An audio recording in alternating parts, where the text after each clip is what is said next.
mengetahui Pak Bu kriteria anak kita, apakah anak kita ini anak yang soleh atau anak yang salah. Ini kita mengambil dalilnya Syekh Az-Zarnuji Bapak Ibu. Kalau Bapak Ibu pengen tahu anak kita ini anak yang soleh atau anak yang salah, jangan ditanya anaknya, jangan ditanya, nak kamu anak yang soleh apa anak yang salah. Jangan Bapak Ibu. Bagaimana caranya Pak Ustadz? Cukup dilihat siapa temannya. Apa Bu? Cukup dilihat siapakah kawannya. Karena apa? Fa innal qarina bil muqaraniyat tadi. Karena yang namanya anak Bapak Ibu biasanya mengikuti orang yang ditemaninya Pak Bu. Saya punya contoh Bu.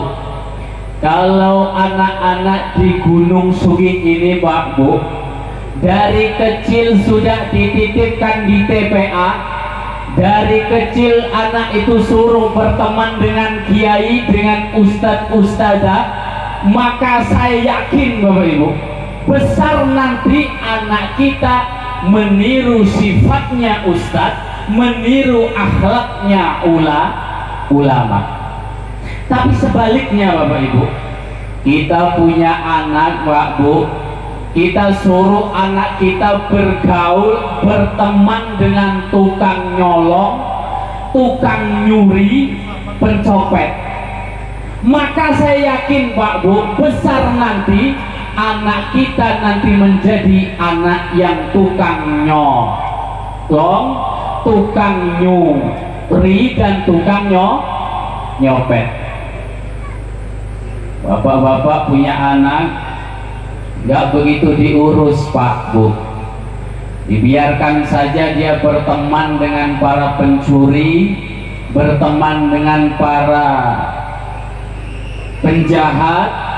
Akhirnya apa?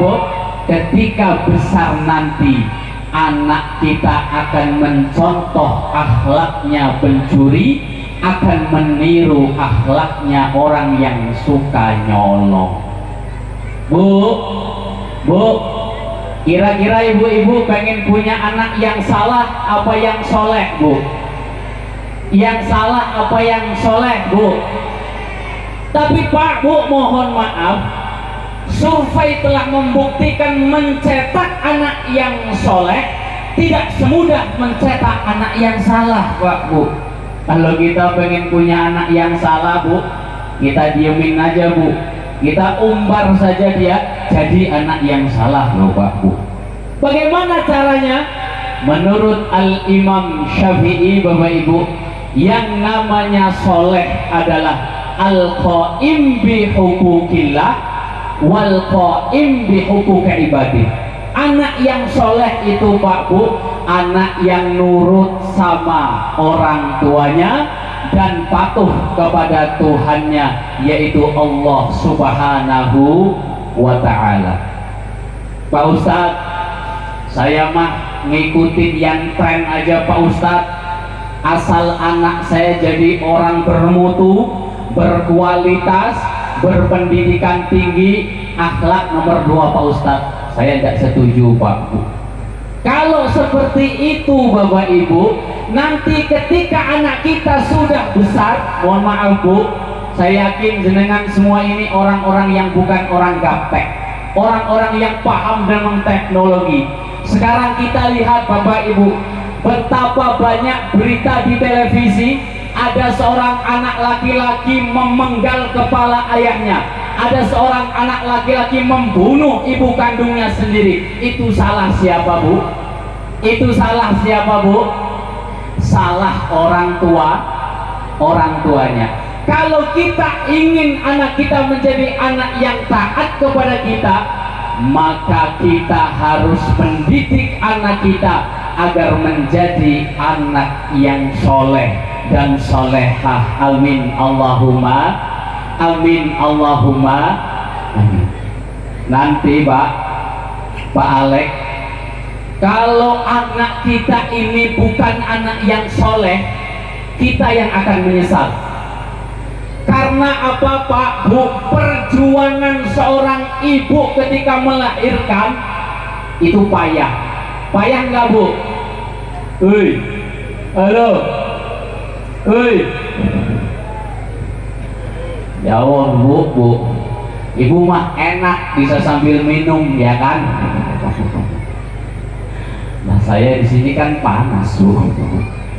Bu, kira-kira dulu waktu ibu melahirkan seorang putra ataupun putri sengsara nggak bu? Sengsara nggak bu? Wah sengsara Pak Ustadz, apalagi lahiran di zaman sekarang beda sama lahiran zaman dulu bu. Mbak saya bu, itu kan dukun bayi bu ya. Dulu belum ada Pak bu, yang namanya bidan itu belum ada. Jadi ibu-ibu dulu ketika melahirkan, mohon maaf Pak bu, enaknya luar biasa. Bapak-bapak kan nggak ngerti, orang bapak-bapak nggak pernah ngelahirin. Enaknya luar biasa. Jadi sampai mbah saya itu Pak bu, mau lahiran, manggil dukun bayinya belum datang, mbak saya udah lahiran dulu. Ini ceritanya. Bahkan ada bu, saking lahirnya enak orang zaman dulu, ada orang punya anak 7 mau punya anak ke-8 bu, lahiran cuma bersin doang bu, langsung lahir Bapak Ibu.